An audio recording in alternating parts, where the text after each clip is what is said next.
지금 예배당에서 또 영상으로 예배드리는 임마누엘의 모든 성도 여러분, 하나님 나라의 천국 잔치에 오신 것을 환영하고 주님의 이름으로 축복합니다. 아멘. 기독교 대학들의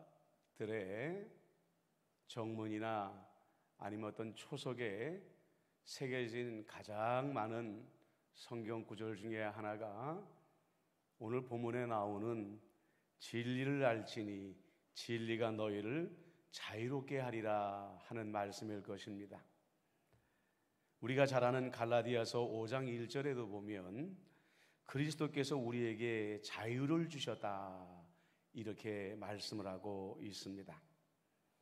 그렇기 때문에 이 갈라디아서를 기독교의 자유헌장이다 이런 별명을 붙여주기도 하죠.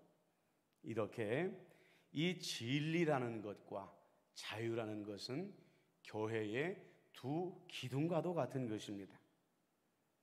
그런데 여러분, 우리는 평소의 삶 속에서 진리가 무엇일까, 자유가 무엇일까 깊이 묵상하며 살아보고 있었습니까? 오늘 요한복음에 나오는 진리는 우리가 흔히 알고 있는 로고스를 가리키는 말이 아닙니다. 헬라어 원문을 보면 여기서 말하는 진리는 예수 그리스도 자신을 가리키는 말이라고 말합니다. 그러니까 이 말씀을 원문대로 풀어보면 어떻지요? 예수를 알지니 예수가 너희를 자유롭게 하리라 이렇게 말하고 있습니다. 이 말을 그 자리에서 듣고 있던 유대인들이 묻습니다. 우리는 이제까지 남의 노예가 된 적이 없는데 이제 와서 우리가 왜 자유로워진다는 말이냐? 유대인들이 참 그들의 정신력과 유대교가 정말 강한 신앙이구나 하는 것을 사실은 이 질문에서 볼 수가 있습니다. 역사적인 큰 사건으로만 따져봐도 이 사람들은요, 바벨론의 노예였었고요, 그리스의 노예였었고요, 지금은 로마의 노예로 살아가고 있는 것입니다.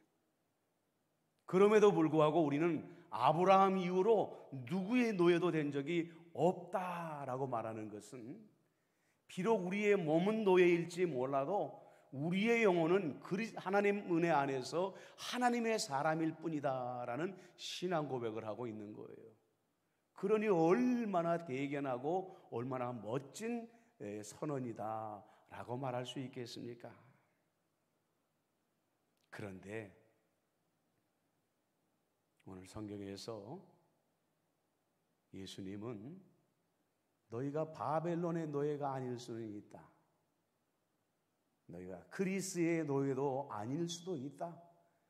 지금 너희들을 정복하고 다스리고 있는 로마의 노예가 아닐 수도 있다. 그러나 너희들은 죄의 노예라는 것을 알아야 한다. 바울이요, 로마서 7장 11절에서 이렇게 분명히 말합니다. 죄가 기회를 타서 계명으로 말미암아 나를 속이고 그것으로 나를 죽였노라. 사단이요, 양의 탈을 쓴 늑대라고 말하지 않습니까?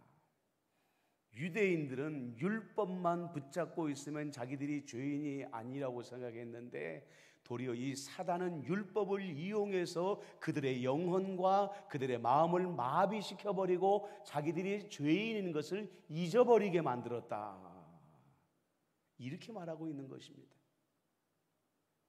그래서 너희들의 육신은 살아있는 것 같아도 너희들의 영혼은 이 죄로 말미암아 이미 사망했다, 죽어있는 채로 태어났다. 바울이 그렇게 말하고 있는 거예요. 언젠가도 여러분들에게 말씀을 드렸지만 제가 이전 교회에서 북한 선교를 담당할 때에 북한에서 넘어오자마자 조사를 받는 그 장소에 가가지고 한 해 동안 예배를 인도했던 적이 있었습니다. 근데 가끔씩 예배를 인도하다가 김일성이나 김정일의 이야기를 꺼내게 되면요, 분위기가 순식간에 싸해지고 살벌해지는 것을 느꼈습니다. 눈빛이 달라지는 거예요. 그때 제가 깨달은 게 뭐냐면은, 몸은 자유대한민국에 들어왔을지는 몰라도 여전히 그 마음과 영혼은 김일성의 노예로 살고 있는 사람이 그 자리에도 있었구나 하는 것을 제가 깨달았습니다. 북한에 있는 2천만의 동포들은 아무도 우리가 김일성 일가의 노예라는 생각을 하지 않고 살 것입니다. 그들은 스스로 생각하기를 온 세상 가운데 우리처럼 자유로운 사람이 없다. 우리는 주체사상이라는 사상 안에서 하나가 되어지고 우리는 진짜 자유하다. 이런 확신을 가지고 살아가고 있을 것입니다. 그러나 언젠가 복음이 그 땅에 들어가게 되고 자유민주주의 사상이 그 땅에 들어가는 날에서야 바울이 예수를 알고 내가 죄의 노예였구나 하는 것을 알고 후회했던 것처럼 북한 사람들도 그제서야 우리가 노예로 살았구나 하는 것을 깨닫게 될 거라는 거죠. 안타까운 거는 도리어 예수 믿고 살아가는 우리들이 예수님을 믿고 이 죄의 노예에서 자유로워지는 복과 은혜를 누리고 살고 있는 사람이다 라는 사실을 잊어버릴 때가 있다라는 거예요. 바울은 분명히 죄가 나를 속이고 죽였다, 몸은 살았으나 영혼은 이미 죽어 있었다 이렇게 말합니다. 그러면서 말합니다. 예수님의 은혜로 그러나 내 안에 진정한 생명이 들어왔다. 로마서 5장 21절에서 은혜도 또한 의로 말미암아 왕노릇하여 우리 주 예수 그리스도로 말미암아 영생에 이르게 하려 함이라. 죄는 율법을 뒤집어 쓰고 우리 안에 들어와서 우리를 사망으로 끌어갔음에도 불구하고 예수님은 예수님의 공로로 말미암아 우리를 영생으로 인도하고 계신다 이렇게 말씀하고 있다는 거죠. 여러분, 우리는 하늘 아래에서 똑같은 삶의 형태를 가지고 살아갑니다. 그렇기 때문에 우리 그리스도인들이 가끔씩 착각하는데요, 이 세상의 사람들은 다 똑같은 사람이야 라고 착각한다는 거예요. 그러나 주님의 눈에는 두 종류의 사람이 있습니다. 여전히 죄의 노예로 살아가는 사람들과 주님의 은혜로 말미암아 주의 은혜로 죄사함을 받고 이제는 진정한 자유를 누리며 살아가는 두 종류의 사람이 존재할 뿐이라는 거죠. 바로 예수 믿고 죄에서 해방돼서 자유롭게 살아가며 영생을 향해 살아가는 사람들, 그 사람들이 바로 여러분들이라는 사실입니다. 여러분은 유죄였습니다. 그리고 유대인들처럼 사망의 판결을 받았었습니다. 예수님께서는 그 형벌을 대신 받으시고 여러분들에게는 선물로 자유를 주셨다는 것을 잊지 마시고 그 은혜에 대한 감사가 매일매일 우리 안에 새로워지게 되기를 축복합니다. 그리고요, 예수님은 우리가 살아가는 인생 자체를 자유롭게 하시는 분이십니다. 많은 심리학자들이 이 시대의 사람들은 행복의 노예로 살아가고 있다 이런 말을 합니다. 행복이 우상이 되어진 시대에 살아가고 있다 이런 말을 합니다. 어떻게 행복이 나의 우상이 되고 내가 왜 행복의 노예가 되어질까? 그것은 우리가 행복이라는 것을 어떻게 정의하느냐에 달려있다라는 것이죠. 사람들은 보통 행복의 조건을 어떻게 정의합니까? 행복이라는 것은 내가 항상 건강해야 되고 항상 염려거리가 없어야 되고 항상 내가 원하는 것은 언제든지 얻어야지만이 나는 행복하다라고 행복의 조건을 결정하고 산다는 거예요. 그래서 그것을 내가 원하는 것을 내 손에 넣기 전까지 아직 나는 불행해, 나는 여전히 행복하지 않아, 이런 생각을 가지고 살아간다는 것이죠. 그리고 정말 내가 간절히 원하는 것이 있었는데 그것을 얻지 못했을 때에는 나의 삶 전체를 부정하고 원망하고 살아가는 사람들이 있다는 거예요. 이것이 바로 행복의 노예가 돼서 살아가는 사람들이라는 거죠. 그러면 예수님 안에서 우리의 삶이 자유로워진다는 것은 무엇을 말할까요?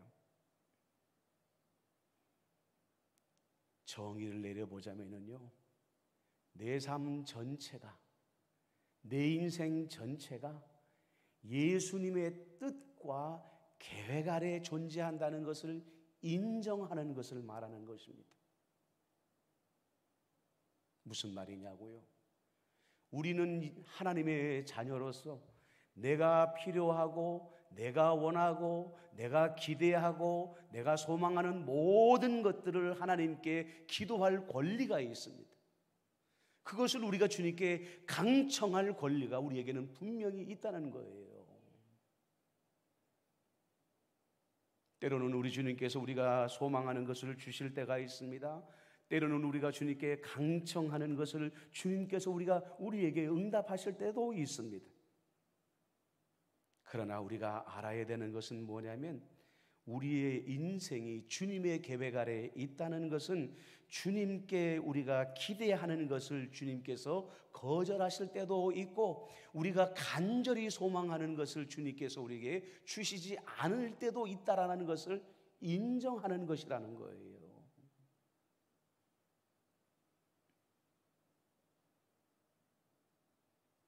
그래야지만이 내 기대와 내 소망이 주님의 길이 아니라는 것을 깨닫고 용기 있게 내려놓을 때만이 그리스도인으로서 진정한 자유를 누릴 수 있게 된다는 것이죠. 요즘 유튜브나 방송에 박위라는 청년이 자주 등장을 합니다. 그 청년의 간증을 들어보신 분이 계십니까? 이 친구는 평소에 예수도 믿고 교회도 다니던 청년이었지만 그렇게 열심히 있는 청년은 아니었대요. 여러 곳에 회사에 취업을 하려고 애를 쓰다가 결국은 정말 좋은 회사에 취업이 돼가지고 파티를 열었겠죠. 술에 취해가지고 만취해서 집에 돌아가다가 그만 높은 곳에서 추락을 해버리게 됩니다. 병원에서 깨어나게 됐는데 목 아래로 신경을 느낄 수도 없고 몸을 움직일 수 없는 그런 처지가 되어버린 거예요. 처음에는 좌절했지만 나는 반드시 일어날 거야, 일어날 수 있어 라는 기대를 가지고 열심히 물리치료를 받고 열심히 운동을 했습니다. 많은 친구들이 와서 기도해주고 많은 목사님들이 와서 기도해줬다는 거예요. 용기를 내서 열심히 운동을 해서 상체의 신경은 돌아오게 되었습니다. 목도 움직이게 되고 팔도 움직이게 되고 손도 움직이게 된 거예요. 이제 허리 아래 다리만 돌아오면 되는데 아무리 운동을 해도 다리가 돌아오질 않는 거예요. 그런데 와서 기도해주는 사람마다 어떤 사람은 이렇게 내가 주님의 음성을 들었다라고 말하고요. 어떤 사람은 내가 꿈속에서 네가 일어나는 것을 보았다라고 말을 해주면서 네가 일어날 수 있다, 내가 응답받았다 이렇게 말을 해주는 거예요. 그러니 마음속에 얼마나 큰 기대를 가졌겠습니까? 또 죽도록 운동을 하고 물리치료를 받는데 결국은 병원에서도 더 이상 해줄 방법이 없으니까 퇴원해라. 병원에서 신앙이 막 뜨거워져 있다가 응답받았다고 했는데 꿈속에서 들었다고 했는데 그런데도 불구하고 결국 일어서지 못하니까 병원을 떠나고 나면서 마음이 식어져 버린 거예요. 더 이상 기도하지 못하게 된 거예요. 그러다가 자기가 다니는 교회에서 청년들의 수련회가 있게 되었습니다. 친구들이 강청을 하니까 마지못해서 끌려가다시피 그 수련회를 참석을 했는데, 마지막 날 그 강사 목사님이 지금 여러분들 중에 몸이 아픈 사람들은 강대상 위로 올라오십시오. 우리 같이 기도하십시다. 이런 거예요. 올라가고 싶지 않은 거예요. 그동안 너무 많은 희망 고문을 당했기 때문에. 그런데 주변에 있는 친구들이 마치 여러분들 성경에 나와 있는 중풍병자 그 친구들이 그 침상을 들어 올려가지고 지붕을 뚫고 내 예수님께 내린 것처럼 우르르 몰려 들어가지고 이 친구를 껴안다시피 해가지고 그 강대상 위로 올라간 거예요. 목사님이 안수하고 기도하는데 막 눈물 콧물이 쏟아지고 주변에 있는 친구들도 같이 울고 그러면서 막 기도를 드린 거예요. 어떤 일이 일어났을까요? 이 청년은 끝내 일어나지 못했습니다. 근데 정말 자기에게 몸에 손을 얹고 머리끝부터 발끝까지 자기 몸에 손을 얹고 자기를 위해서 눈물 콧물 쏟아가면서 기도하는 많은 사람들의 그 사랑과 정성이 자기에게 느껴지더라는 거죠. 내가 뭔데? 그 수련회를 마치면서 다리가 회복되어지지 않았지만 믿음이 달라졌습니다. 누군가 나를 아껴주고 누군가 나를 사랑해주고 누군가 나를 위해서 기도해줘서 내가 오늘날 존재하는데, 그러면 나같이 어려움에 처했지만 위로받지 못하는 사람들, 도움을 얻지 못하는 그 사람들, 나는 이제부터 그 사람들을 위해서 살아야 되겠구나. 유튜브 방송을 시작을 하고 모임을 만들어서 지금은 자기와 같이 장애를 앓고 있는 사람들을 위해서 자기의 삶을 바치고 있다는 거예요. 유튜브 영상을 보면서 이 청년의 얼굴을 보았습니다. 제가 보는 어떤 청년의 얼굴보다 밝았습니다. 사회자와 대화를 나누는 이 청년의 모습을 보면서 누구에게도 볼 수 없었던 자유를 보았습니다. 왜요? 이 청년은 자신을 향한 하나님의 계획을 깨달았기 때문입니다.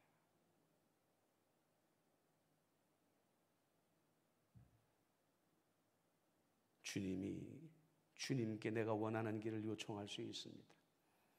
그러나 주님께서 또 다른 길로 나를 인도하실 때에는 그 길을 순종하며 나가는 것이야말로 나를 불행하게 만드는 것이 아니라 나를 진정으로 자유하게 하는 길이라는 것을 오늘 이 시대에 우리 그리스도인들이 믿어야 할 줄로 믿습니다.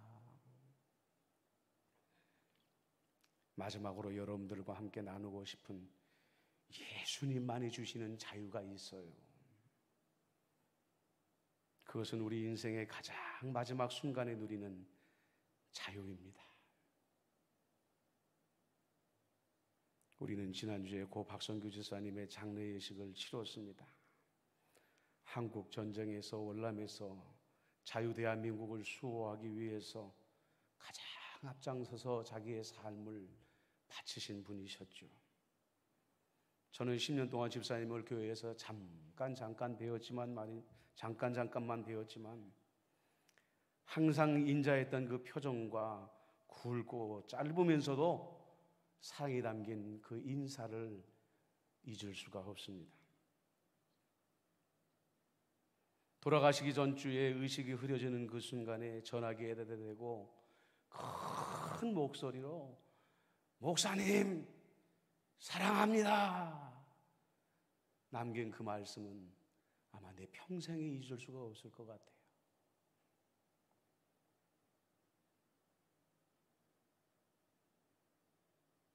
저는 그동안 수많은 장례를 치러봤습니다.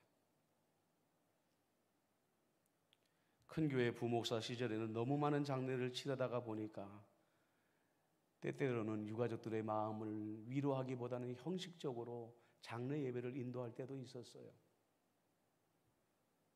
그런데 임마누엘교회 부임에 와서는 매일같이 가까이서 함께 예배 드리고 삶을 나누시던 성도들이 떠나시게 되면은요, 저 역시 사람인지라 한동안 너무 마음이 아프고 슬프고 지금도 가끔씩 떠나가신 분들이 그리워질 때가 있습니다. 이번에도 고인을 화장하고 매장하고 돌아서려는데 사실 좀 아쉽고 서운한 마음이 들었어요. 아무리 코로나 시국이라고 해도 국가가 이런 영웅을 이 정도밖에 예우를 안 갖춰줄 수 있을까? 어떻게 이렇게 좁은 묘역에다가 이분을 모실 수 있을까? 속이 상하더라고요. 그래서 마지막으로 돌아서기 전에 아쉬운 마음에 집사님 묘위에 손을 얹고 그 흙을 만지면서 한 번 더 기도했습니다.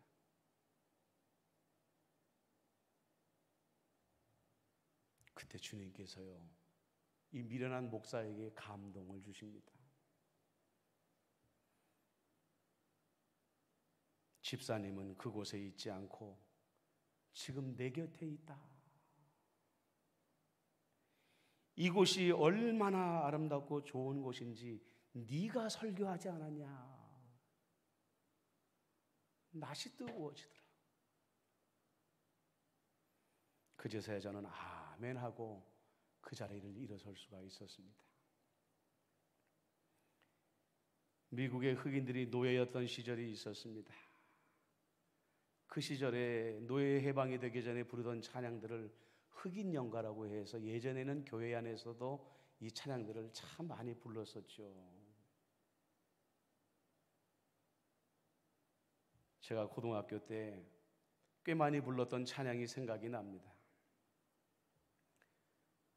오 자유, 오 자유,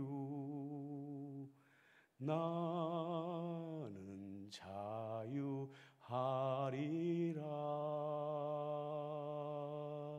비록 얽매였으나 나는 주께 돌아가리. 자유 주시는 내 주님께. 그렇습니다. 매일 모진 노동과 학대 속에서도 이 노예들은 희망을 내려놓지 않았습니다. 지금은 내가 노예로 살지만 그 나라에서 나는 정말 자유하리라. 누구도 나를 얽매이지 못하고 내게 고통 주지 못하는 그 나라에서 우리 주님과 함께 나는 자유하리라. 찬양하며 견뎠던 것이죠. 우리는 생로병사의 삶에서 자유롭지 못합니다. 젊었을 때는 몰랐지만 몸이 늙고 병들어가면서 우리는 낡은 장막 안에 우리의 영혼이 얽매여져 버리는구나 하는 답답함을 느낄 때가 얼마나 많습니까? 하지만 그날 우리는 영원히 그리고 완전히 예수님 안에서 자유로워질 것입니다. 말씀을 정리합니다. 예수님은 자유입니다. 예수님은 우리를 자유롭게 하시기 위해서 오신 분입니다. 이 자유를 여러분의 매일매일의 삶 속에서 풍성하게 누리시며 사시기를 우리 주님의 이름으로 축복합니다. 아멘. 기도하겠습니다.